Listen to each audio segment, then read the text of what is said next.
Hello, and thank you for joining from wherever you are. Good morning, good afternoon, good evening, whatever the time is with you. And today's daf is going to come from the Kohen Bavli Chullin, and we're doing daf 22. I'm going to dive straight in. Just finish up the last sentence of the previous Amud. Rabbi Elazar son of Rabbi Shimon says, according to the ordinance, means according to the ordinance that is written with regard to a bird sin offering. Just as there, after the pinching, the priest holds an ohez, the head and the body of the bird, and sprinkles the blood on the altar. So to here, with regard to the bird burnt offering, he holds the head and the body and sprinkles the blood on the altar. So it's saying basically that the ordinance regarding the bird sin offering is the same as regarding the bird burnt offering. The head and the body of the bird is held by the priest, by the Kohen, and then the blood is sprinkled on the altar. The Gemara asks, what is he saying? There's no requirement with regard to a bird sin offering and the priest hold both the head and the body while sprinkling the blood. The Gemara answers that this is what he's saying. Just as there, with regard to the bird sin offering, when the head is attached and ahuz to the body, the priest sprinkles the blood on the altar. So do here, with regard to the bird burnt offering, when the head is attached to the body, the priest sprinkles the blood on the altar. This is what was cited above in the name of Rabbi Elazar, Rabbi Shimon, that one cuts the majority of two semanim in a burnt offering and not the two semanim in their entirety. I'm not exactly sure what that connection is, but hopefully it will be elucidated more clearly as we go on. The Bride continues. If so, perhaps just as there, in the sin offering, the pinching is performed with the cutting of one simon. So to here, in the burnt offering, the pinching is performed with the cutting of one simon. Okay. To counter, the verse states, and the priest shall bring it, meaning that the burnt offering is sacrificed in a manner different from that of the sin offering, by cutting two simonim. So in the Bride it says that we cut one simon in the burnt and the sin offering. But to contradict that, the verse states the priest shall bring it, meaning that the burnt offering is sacrificed in a manner different to the sin offering by cutting two simonim. So the Bride is saying both simonim, one simon is cut, and the verse is saying the burnt offering is different than the sin offering because two simonim are cut. The Gemara asks, according to the first Tana, we derive that both simonim of a burnt offering must be cut in their entirety from the verse and pinch off his head and burn it on the altar. Why don't the freedom priest shall bring it? It's already said two simonim. So why the additional verse and the priest shall bring it? The Gemara answers, if not for the verse that states and the priest shall bring it, I would say, what is the meaning of according to the ordinance that is stated with regard to the bird burnt offering? It means according to the ordinance of the bird sin offering mentioned in that same passage, in the sense that even a burnt offering, the priest cuts only one simon. And if you would say that one cannot suggest interpretation due to the verse and pinch off his head and burn it on the altar, I would say that perhaps another halacha would be derived from that verse. Just as the burnt offering is atop the altar, so to the pinching is performed atop the altar. Now that the verse of one writes, and the priest shall bring it, indicating that the distinction between the pinching of a bird burnt offering and the pinching of a bird sin offering derive this also from the verse, and pinch off his head and burn it on the altar, i.e. that the body and the head of the bird burnt offering must be completely separated. Okay.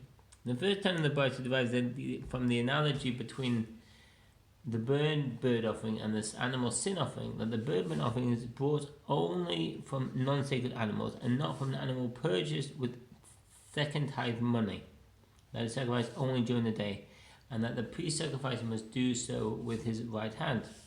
The Gemara asks, from where do we derive the halacha that an animal sin offering comes only from non-sacred animals? Rav Hissa said that the verse states, and Aaron shall sacrifice the bull of the sin offering that is his, and it's 16:6-11, from which it's derived the animal must come from his cattle. What does that mean? The hikru of Aaron as par hachatash lo asher lo mishelo. The bull sacrificed by the high priest in Yom Kippur must be purchased from the high priest's own property, as is stated, the bulk of the sin offering that is his. As from the Rambam Sefer Hilchot Avod Hayot in Kippur 550, but not from the communal property, from his cattle, but not from second tithe property. Master Sheni, second tithe. A tithe is separated after, just to define what a Master Sheni is, a second tithe. The tithe is separated after the teruma has been given to the priest. So first, the first tithe given is a teruma, and that's given to the priest. The Levites, yes. Just start again. The Master Sheni is a tithe separated after teruma has been given to the priest, and the third tithe has been given to the Levites. The second tithe is taken during the first, second, fourth, and 50th of the sabbatical cycle, the Shemitah. After the second tithe was separated, it is taken to Jerusalem and eaten there by its owner. If the journey to Jerusalem was long, rendering the transport of the produce there difficult, if the produce became actually impure, it would be redeemed for an equivalent sum of money. If the owner himself redeemed his own produce, he was obligated to add 1/5 of its value to the price of redemption. He then took the money to Jerusalem, where it was spent on food to be eaten within the city walls. The Gemara objects. The halacha that the bird burnt offering is sacrificed only during the day is derived from the verse, in the day that he commanded the children of Israel to present their offering, Leviticus 7:38. Not from the halacha of the animal sin offering. The Gemara explains the requirement of sacrificing the bird offering during the day is not derived from the halacha of the animal sin offering. They are cited in that list incidentally for no reason. A kedi. What's a kedi?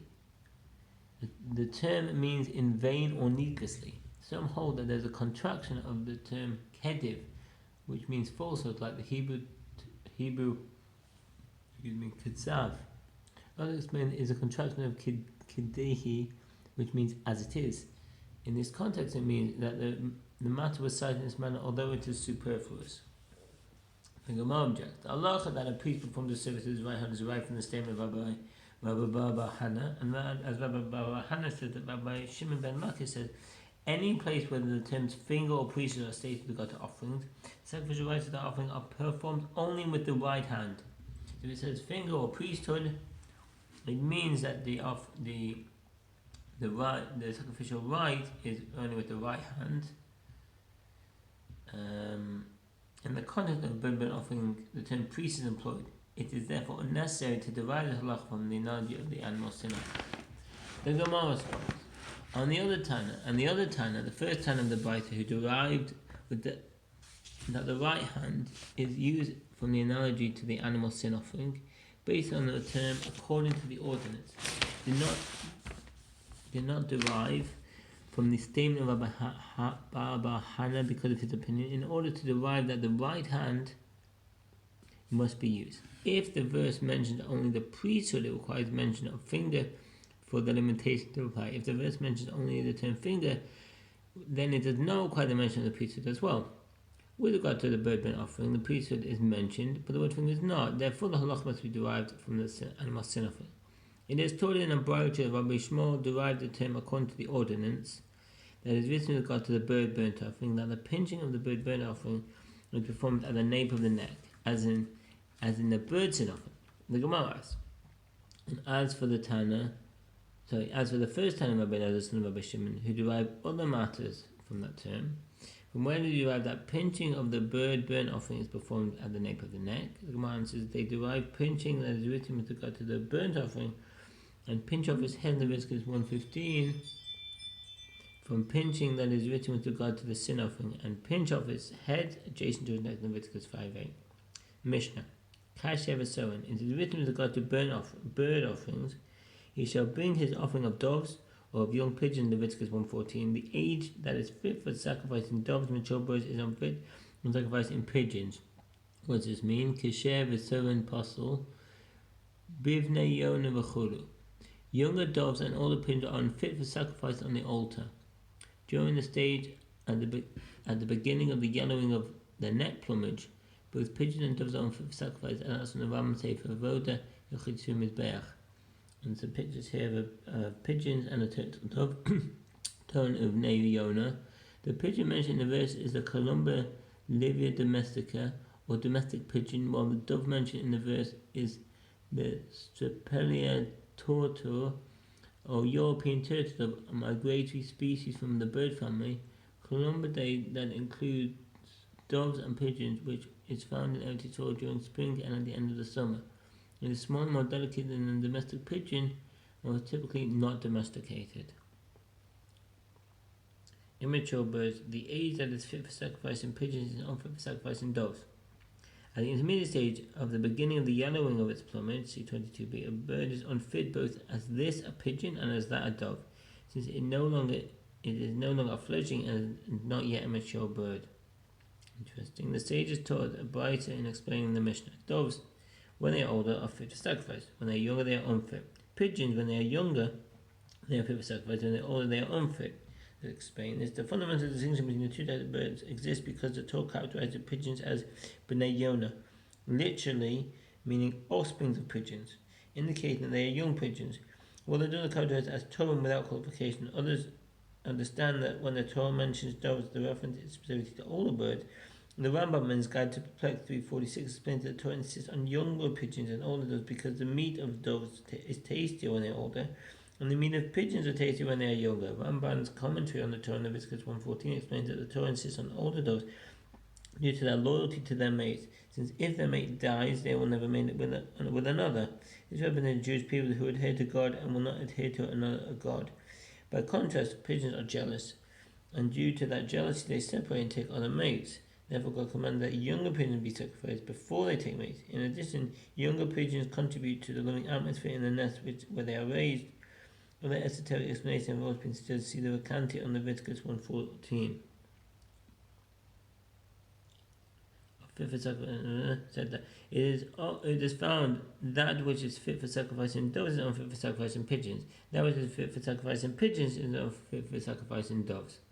The sages taught in a brisa with regard to the verse, and he shall bring his offering of doves, of young pigeons, in Leviticus 1:14, that doves are older and not younger. As one might have thought, and couldn't be derived from a foretory inference, the pigeons were not deemed fit when older, were deemed fit when younger, as the term young pigeons indicates that they are young, Then with regard to doves, which were deemed fit when they are... I'll start that again. If pigeons which were not deemed fit when older were deemed fit when younger, as the terms young pigeon indicated they are young, then with regard to doves, which were deemed fit when older, it is not logical that they were deemed fit when younger. Therefore, the verse says doves meaning older and not younger.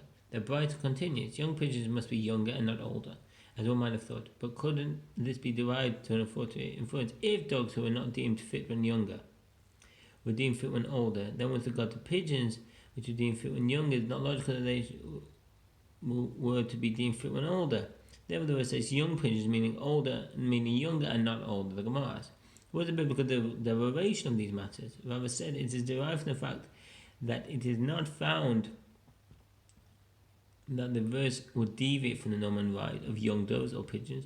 Rather, the wording of the Torah is always of doves and of young pigeons. Evidently, doves must be older and pigeons must be younger. The Gemara objects, saying so with regard to pigeons, since the Messer writes young, this means younger birds, yes, older birds, no. But with regard to doves, if one wishes, let him bring older birds. If he wishes, let him bring younger birds. The Gemara responds, since doves and pigeons are always juxtaposed to one another in the Torah, it is derived that the halacha of doves is similar to the halacha of pigeons. Just with regard to pigeons, the halacha is younger birds, yes, older birds. So no, with regard to doves, the halacha is older birds, yes, younger birds, no. The sages taught in a brighter. One might have thought that all the older doves or all the young pigeons would be fit for sacrifice. Therefore, the verse says of doves and not all doves, of young pigeons and not all young pigeons. It says to exclude birds at the beginning of the yellowing of their neck plumage. What does this mean? When a dove or pigeon is hatched, it is covered with a sparse pale down. After 4 or 5 days, the body of a pigeon begins to be covered with a yellowish down, and the body of a dove with a golden down. At that point, the feathers begin to develop and continue to develop for 2 or 3 days. According to the explanation, the phrase beginning of zihuv does not refer to becoming yellow, zahov, but means brightening. As in doves, their plumage a shade slightly different from yellow. It is the reference. If the reference is to those stages of life in the life of a bird, a period of time when young pigeons offer for sacrifice is extremely limited and spans only the first 4 days of its life. Likewise, according to the understanding taught in